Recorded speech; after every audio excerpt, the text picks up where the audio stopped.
జటాధరం పాండురంగం శూలహస్తం కృపానిధిం సర్వరోగహరం దేవం దత్తాత్రేయం అహం భజే. ముఖ్యంగా మాస శివరాత్రి కార్యక్రమాన్ని పురస్కరించుకొని వస్తున్న భక్త మహాశులందరికీ కూడా పరమేశ్వరుని యొక్క అనుగ్రహం ఉండాలని కోరుకుంటూ అందరికీ స్వాగతం సుస్వాగతం. నేటితో లింగంగుట్టలో మహామృత్యుంజయ హోమాల సంఖ్య 105వ హోమం పూర్తయింది. ఈశ్వరుని కృపతో పెద్దల యొక్క అనుగ్రహంతో 105వ హోమం పరిపూర్ణంగా పూర్ణావతి చేసుకొని మిగతా కార్యక్రమం కొనసాగించే ప్రయత్నం. ఈరోజు ప్రత్యేకంగా మాస శివరాత్రి ఇంకొక ప్రత్యేకత ఏంటంటే నక్షత్రం కలిసింది. ఆరుద్ర నక్షత్రం అనేది విశేషంగా కలిసి ఉంది. మామూలుగా మాస శివరాత్రి రోజున శివుని యొక్క నామస్మరణ చేసిన, పరమేశ్వరుని యొక్క అభిషేకం చేసుకొని ఆయన యొక్క స్మరణలో కాసేపు మనిషి నిలిచినా కూడా వారికి తగ్గట్టుగా ఐశ్వర్యాన్ని ప్రసాదిస్తాడు అని చెప్తాడు. అంటే సాధకులకు ఐశ్వర్యం ఏంటిది? సాధన. లౌకికుల ఐశ్వర్యం ఏంటిది? ధనం. చిన్నపిల్లకి ఐశ్వర్యం ఏంటిది? పాలు, కావాల్సినటువంటి తిండి పదార్థాలు. అంటే దాని అర్థం ఏంటంటే మనకి ఏదైతే కావాలనేటువంటి ఆలోచనతో మనం ఉంటామో ఈశ్వరుడు ప్రత్యేకంగా ఈ రోజున కనుక సంకల్పం చేస్తే, ఆయనకు ఆరాధన చేస్తే 100% మనకి ఇచ్చి దీంట్లో తన సంశయం లేదు. అంతటి ప్రత్యేకమైనటువంటి రోజు ఈ రోజు. ఎందుకు మనం మాస శివరాత్రి రోజు శివుని యొక్క నామస్మరణ చేయాలి అని పదే చెప్తా ఉంటాం అంటే మన కర్మను శుద్ధి చేసుకోవడం కోసం.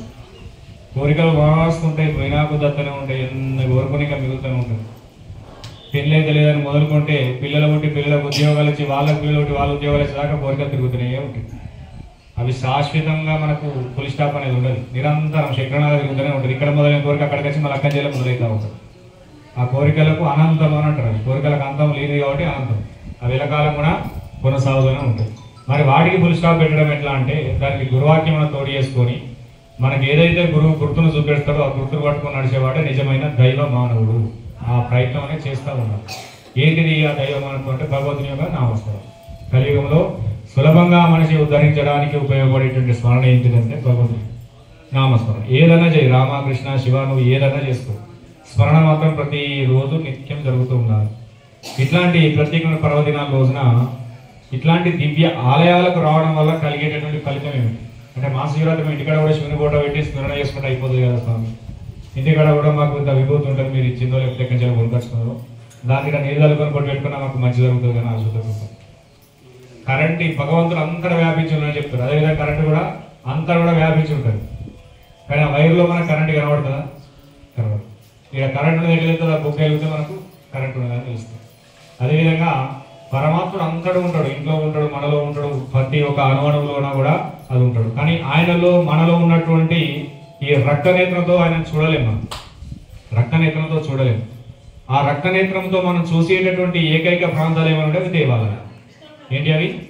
దేవాలయాలు, ఆలయాలు. అక్కడ భగవంతుడు ఏంటంటే అర్చారూపకంగా మూర్తి రూపకంగా మనకు ఆవిర్భవించి మన ప్రతిష్ఠ చేయబడి ఉంటుంది. కాబట్టి ఆ దృశ్యాన్ని కనుక ఆయన యొక్క రూపాన్ని మనం చూస్తే ఆ పరమాత్మ యొక్క అనుగ్రహం మన పైన పడుతుంది అని దానికి కారణం. అదేవిధంగా ఇట్లాంటి స్వయంభూలో ఉన్నటువంటి విశేషం ఏంటంటే మనలో ఉన్నటువంటి జీవశక్తిని మేలుకొల్పే శక్తి స్వయంగా ఉంటుంది అక్కడ. మనం ఏం చేయవలసిన అవసరం లేదు. కేవలం దర్శనం మార్చడం చేత మనకు కావాల్సిన ఫలితాన్ని ఆయన వసిగేటటువంటి ప్రయత్నం చేస్తాడు. ఎందుకు అంటే జీవుడు మన శక్తి చక్రాలలో ఆయా ప్రాంతాల్లో నివాసమై ఉంటాడు. కానీ అది ఎక్కడ మనకు కేంద్రీకృతమై ఉండాలి, ఎక్కడ ఉండడం వల్ల మనం ఉన్నత స్థితికి రాగలుగుతాం, ఎక్కడ ఉండడం వల్ల మనం జ్ఞానంలో రాగలుగుతాం అంటే భూమధ్యస్థాత్మ ఆజ్ఞాచక్రం అంటారు. అది మనం బొట్టు పెట్టుకునే దగ్గర ఈ ఆజ్ఞాచక్రంలో ఉదయం బ్రహ్మముహూర్తంలో కేంద్రీకృతమై ఉంటాడు. అందుకే ఉదయం లేవాలి, జపం చేసుకోవాలి, పొద్దున లేచి చదువు, చిన్నపిల్లలు పొద్దునే చదువుకోవాలరా, మంచి జ్ఞాపశక్తి ఉంటుంది, మంచి ఉన్నత స్థితి వస్తుంది అని చెప్తారు పెద్దలు. ఎందుకు అని అంటే ప్రతి ఒక్కరికి కూడా మంచి శ్రద్ధతో వినాలి. ప్రతి ఒక్కరికి కూడా బ్రహ్మముహూర్త సమయం అంటే ఉదయం 3 నుంచి మనకు 5:30-6 గంటల ప్రాంతం వరకు 45 నిమిషాలు ఒక ముహూర్తంతో ఉంటుంది. ప్రతిరోజు ఉంటుంది ముహూర్తం. ఆ బ్రహ్మముహూర్త కాలంలో న్యాచురల్ గానే ఆ జీవుడు మన శరీరంలో ఉండేటువంటి జీవాత్మ అనేది మనకి భూమధ్య స్థానం ఆజ్ఞాచక్రంలో మమేకమై కేంద్రీకృతమై ఉంటుంది. ఆ టైంలో మనం జపం చేసినా, ఆ టైంలో మనం ఏదైనా సాధన చేసినా, చిన్న పిల్లలతో సహా, అప్పుడే పుట్టిన పిల్లలతో సహా పండు ముసలుల వరకు కూడా అక్కడ కేంద్రీకృతమై ఉంటుంది. దాని రహస్యాలను తెలుసుకొని దాన్ని యాక్టివేట్ చేసుకొని దాని సహస్రారం బ్రహ్మరంధ్రానికి తీసుకుపోయే మార్గం, ఇతర చక్రాలకు రానియకుండా చూసే మార్గం అది గురువు చెప్తాడు. సాధనతో సిద్ధిస్తుంది. చాలా రహస్యమైనటువంటి విద్య. ఈ ఉన్నటువంటి రహస్యాన్ని మనం ఏం చేయాలంటే ఆ కేంద్రీకృతమైనటువంటి ఆ స్థానాన్ని మేల్పు కొలుపుకొని అక్కడనే ఉంచుకునే ప్రయత్నం చేయాలి. ఎందుకు అక్కడ ఉంచడం? అక్కడ ఉండడం వల్ల ఏంటంటే మన శరీరం యాక్టివ్గా ఉంటుంది, మన కుటుంబం యాక్టివ్గా ఉంటుంది, మన ఆలోచనలు యాక్టివ్గా ఉంటాయి, మన పనులు సులభంగా ముందుకెళ్తాయి. మనకు కావాల్సినటువంటి ఆలోచనలు ప్రకృతి మనకు న్యాచురల్గా ఇస్తుంది. ఇది లౌకికులకు. సాధకులకు ఏంటంటే భగవంతుని దగ్గరికి చేరుకోవడానికి ఉత్తమంగా మనకు పరివార దేవతలు ఉంటారు. ప్రకృతిలో శివుని ఆరాధిస్తున్నారు. శివ పరివార దేవతలు అనే వాళ్ళు ఉంటారు. ఎవరు ఆ పరివార దేవతలు అంటే వాళ్ళను అంతకుముందు శివుని ఆరాధించి కఠోరమైన సాధన చేసి ఆయన మెప్పును పొంది మన కోసం పరమేశ్వరుడు ప్రకృతిలో ఉంచినటువంటి రహస్య దేవతలు. ఆ రహస్య దేవతలు ఎక్కడ ఉంటారు? మన చుట్టే మన గాలిలోనే మనకు మమేకమే ఉంటారు. వాళ్ళు ఎప్పుడు యాక్టివేట్ అవుతారు? మనం బ్రహ్మముహూర్తంలో లేచి, అది యక్ష గంధర్వుల వేళ అని చెప్తారు కూడా పెద్దలు. ఆ టైంలో కనుక మనం బ్రహ్మముహూర్తంలో లేచి సాధన చేసి, లేదా ఏదైనా దైవ సంకల్పాలు చేసి, లేదా యోగా ప్రాణాయామం ఏదైనా చేయి, దైవత్వానికి సంబంధించింది కానీ లౌకికానికి సంబంధించింది కానీ నువ్వు ఏ కార్యక్రమం చేసినా అది ఎక్కువ మనకు త్వరితంగా సిద్ధిస్తుంది అని చెప్తారు. చాలా మంది చెప్తారు పెద్దలు, ఇంకా పొద్దున్న లేవాలి, మహాత్ములు చెప్తారు పొద్దున్న లేవాలి. అలా పొద్దున లేవడం వలన అక్కడ ఉన్నటువంటి మన జీవాత్మ అనేది యాక్టివేట్ అయ్యి అది త్వరితంగా మనకు మంచి వైబ్రేషన్ ఇస్తుంది అనమాట. మామూలుగా చేసిన దానికంటే కూడా ఎక్కువ ఫలితం వస్తుంది. నువ్వు ఎప్పుడు చేసినా ఫలితం ఉంటుంది, కానీ ఆయా కేంద్రాలలో మమేకమై ఉండేటువంటి సమయాన్ని కనుక మనం పట్టుకొని చేస్తే ఫలితం రెట్టింపు ఉంటుంది, ఎక్కువ ఫలితం ఉంటుంది అన్నమాట.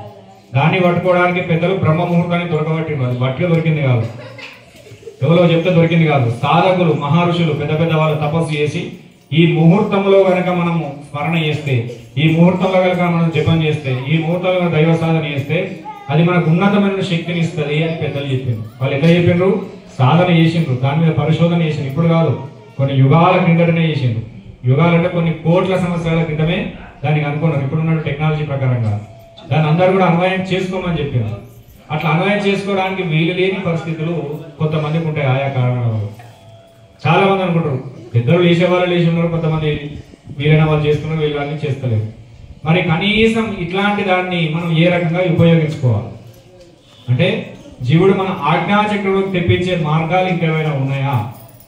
బ్రహ్మముహూర్తం కాకుండా వేరే సాధన కాకుండా ఇంకేమైనా ఉంటాయా? సులభమైన మార్గాలు ఏమైనా ఉంటాయా? లౌకికలకు సంబంధించి ఇంకేమైనా ఉంటాయా అంటే, అది ఇట్లాంటి ప్రత్యేకమైనటువంటి పర్వదినాలలోన ప్రత్యేకమైన ఆలయాల దర్శనం నువ్వు కనుక చేసుకుంటే, శ్రద్ధగా విన్నా, ప్రత్యేకమైన పర్వదినాలలో ప్రత్యేకమైన ఆలయాలు చేసుకున్నట్టు మహాత్ముల యొక్క స్పర్శను తీసుకున్నట్టుంటే ఆ జన్మాంతరం కూడా నీకు జీవుడు ఖచ్చితంగా ఆజ్ఞాచక్రం వల్లే మమేకమై ఉంటాడు అని చెప్తుంది శాస్త్రం. అంటే ఇట్లాంటి మహాశివరాత్రి రోజున పరమాత్మ యొక్క దర్శనం, శివలింగ దర్శనం ఎందుకు చేసుకోవాలి? నీకు జీవుడు యాక్టివేట్ అవుతాడు. ఎక్కడో ఉంటాడు, మనం ఏం చేస్తున్నామో తెలియదు, ఏదో ఆలోచన ఉంటుంది. టీవీల మీదనో, పట్టు చీరల మీదనో, బంగారం మీదనో, భర్తల మీదనో, ఆవుల మీదనో, గొర్రెల మీదనో, మేకల మీదనో, బిర్యానీల మీదనో, ఎక్కడెక్కడో మన ఆత్మంతా తిరుగుతూ ఉంటుంది. అది ఏకాగ్రతకు రావాలి. దాన్ని భగవంతుడి దగ్గర కూర్చుండబెట్టి మన లక్ష్యమేంది, మన స్థితిని మనం కూర్చుండబెట్టుకోవాలి అనేటువంటి ఆలోచన మనకు కలగాలి అని అంటే తప్పనిసరి ప్రత్యేకమైనటువంటి రోజులలో భగవంతుడి యొక్క దర్శనాలు చేయాలి. ఇట్లాంటి రోజుల్లో భగవంతుడి యొక్క దర్శనం చేస్తే మనకు ఆజ్ఞాచక్రం అనేది యాక్టివేట్ అవుతుంది. అంటే జీవుడు స్థిర నివాసంగా ఉండడానికి ప్రయత్నం చేస్తాడు. నీ మనసు ఇక్కడ కేంద్రీకృతమై ఉంటే నీకు ఎలాంటి నెగిటివ్ ఆలోచన రావు. అప్పుడు ఏమొస్తుంది? నీకు బతుకు తెరుకు సంబంధించిన ఆలోచనలే వస్తాయి. నీ మంచి చేయాలి, నేను ఏ రకంగా నేను మంచి బాగుపడాలి, నేను ఏ రకంగా భగవంతుని చేరుకోవాలి, లేదా నేను ఏ రకంగా నా కుటుంబానికి నేను ఉపయోగపడాలి, లేదా ఈ పరిస్థితుల నుంచి నేను ఏ రకంగా బయటపడాలని మంచి ఆలోచన నీకు ప్రారంభమవుతుంది. ఇప్పుడు ఇట్లాంటి ప్రత్యేకమైన పర్వదినాల్లో భగవంతుని యొక్క దర్శనం చేసి ఆయన యొక్క నామస్మరణ చేయడం వలన, లేదా ప్రతినిత్యం బ్రహ్మముహూర్త ఆరాధన చేయడం వలన. బ్రహ్మముహూర్తం చేయడానికి చాలా మందికి వీలు కాదు. ఆ టైం కొందరికి అడ్జస్ట్ అవుతుంది, కొందరికి అడ్జస్ట్ అవుతుంది. 90% చేయాలి, అవకాశంలో తప్పనిసరి చేయాలి.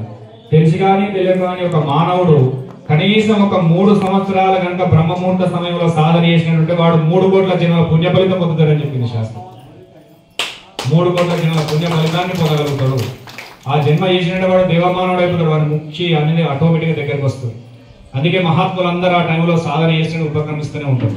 కనీసం 3 సంవత్సరాలు లౌకిక జీవితంలో 3 సంవత్సరాలు టైం పెట్టుకుని ఆ టైంలో రామ రామ శివ శివ హరి హరి కృష్ణ కృష్ణ ఏదైనా మీకు గురు ఇచ్చిన మంత్రాన్ని జపం చేసుకోవాలి. మమేకంగా దానికి మించింది వేరే ఉండదు. ఎన్నో వెనక వాడతాం, వీళ్ళు వెనక వాళ్ళ వెనక ఈత ఇతని ఆయంత్రం అని ఆమంత్రం ఇదన్నో తిరుగుతూ ఉంటాం. అవన్నీ ఏది పని? గురువును కరెక్ట్ నమ్ముకొని, భగవంతుని నమ్ముకొని, ఆయన ఇచ్చిన వాక్యాలను నమ్ముకొని నిత్యం కనుక మనం స్మరణ చేసుకుంటుంటే 100% నీ ఎంబడే పరమాత్మను నడిచిన కొద్ది నీ ఎంబడి నీళ్ళ లెక్క వస్తుంది. దానికి అనుమానం లేదు. అది రావాలంటే నీలో అచంచలమైనటువంటి విశ్వాసం ఉండాలి. ఆ విశ్వాసం లేకపోతే నీకు ఫలితం అనేది దగ్గరికి రానియదు. అది రావాలంటే కొద్దిగా శ్రద్ధ, కొద్దిగా విశ్వాసం, ఇట్లాంటి ప్రత్యేకమైన పర్వదినాల రోజున మనం భగవంతుని సన్నిధిలో 10 నిమిషాలు కూర్చోవాలి. ఇక్కడ కూర్చుంటాం, డైరెక్ట్ ఏం చేస్తాం, పూర్ణావతి ఎప్పుడు అయిపోతుంది, స్వామి ఎప్పుడు కొట్టు పెడతారు ఆ టైం కదా. ఏమున్నా స్వామి ఏం చేసుకుంటే మాకేంటి, ఏ హోమం చేస్తున్నాం, ఎన్ని వందల హోమాలు చేసుకుంటే మాకేంటి, మేము కరెక్ట్ టైం పోయి ఇంత బొట్టు పెట్టుకొని తీర్థం తీసుకొని ఇంత ప్రసాదం తీసుకొని వచ్చినామా, ఏమన్నా మా బాధలను ఉన్నాయని తీసుకుపోయి స్వామి దగ్గర పడేసినామా, అవి చెప్పినామా, మాకేదో 2 ముక్కలు చెప్పినా బయటకు అయిపోయాము. ఇక్కడ అదే నిజమైతే అదే ఇంత బొట్టు పెట్టి పంపాలని ఇంత క్రియేషన్ మాకు అవసరం లేదు. ఒక 2 రోజుల ముందు నుంచి నియమాలు పాటించుకొని, ఒక రోజు ముందు నుంచి కష్టపడి తెల్లదాకా భజనలు సాధనలు జపాలు చేసుకొని, మళ్ళా పొద్దున లేచి అభిషేకాలు అవన్నీ క్రియాలని చేసుకొని, మూలమంత్రం అంతసేపు కష్టపడి సాధన చేసుకుంటూ ఇదంతా చేసేది పెట్టవలసిన అవసరం లేదు. జస్ట్ బొట్టు పెట్టి పంపించచ్చు. కానీ అది పెట్టాలంటే ఈ రోజు మన ప్రత్యేకత, మనకు భగవంతుడి దత్తాత్రేయ స్వామి మాకు ఇచ్చినటువంటి ఆజ్ఞానుసారం ఏం చేయాలో అది చేసి ఇంత బొట్టులాగా ప్రసాదాలుగా భక్తులకు ఇస్తేనే అది వాళ్ళకు ఎల్లకాలం కల్పవృక్షమై నెరవేరు కాక అని భగవంతుడి ఆజ్ఞ ఉండేది. కాబట్టి దాన్ని పట్టుకొని పనిచేస్తాం. అది ఎంత కష్టమన్నా కానీ వాన కొట్టని, ఎండ కొట్టని, ఇంకేమన్నా రని ఏదన్నారా, కానీ తప్పనిసరిగా మనం ఏం చేస్తాం, ఆ వాక్యాన్ని కట్టుబడి ఉంటాం. దాన్ని యూజ్ చేసుకోవాలి భక్తులు. ఎందుకంటే ఇట్లాంటి రోజులలో మనకి ఏదైతే మన జీవుడు యాక్టివేట్ అయ్యే సందర్భం ఉంటాయో, మన కోరికలు సిద్ధించే సందర్భాలు ఉంటాయో, ముఖ్యంగా ఇక్కడ మనం హోమం చేస్తా ఉంటే చాలా మందికి నిద్ర వస్తుంది, చాలా మందికి నెగిటివ్ రకంగా వైబ్రేషన్స్ వస్తాయి. ఎందుకంటే మనలో ఉన్నటువంటి చెడు వెళ్ళిపోతుంది. అదే అప్పుడే అప్పుడే బొట్టు పెట్టుకుని పోతే ఏది ఉండదు. ఇంకా తీర్థం తీసుకుంటాం, బొట్టు పెట్టుకుంటాం, వెళ్ళిపోతాం. ఇక్కడ కనుక ఒక అర్ధగంట గంట సేపు కూర్చొని స్మరణ చేసుకుంటాం పొద్దు నుంచి. ఈ రోజు మళ్ళీ మహాశివరాత్రి, జన్మకొక మహాశివరాత్రి, మహాశివరాత్రి అని చెప్తారు. ఆ రోజు కనుక శివశివ శివశివ అని తెలిసి కానీ తెలియదు కానీ ఆ స్మరణ మన చెవిలో పడ్డ మన శరీరం దేవతుల్యమైతుందని చెప్తుంది శాస్త్రం. అట్లా చేసుకొని దాని తర్వాత పాటించే నియమాలు పాటించుకోవాలి. అంటే మనం మంచి చేసిన తర్వాత చెడు చేయకుండా నియమాలు ఏంటి అని తెలుసుకొని దాన్ని గట్టిగా పట్టుకొని సాధన చేసుకోవాలి.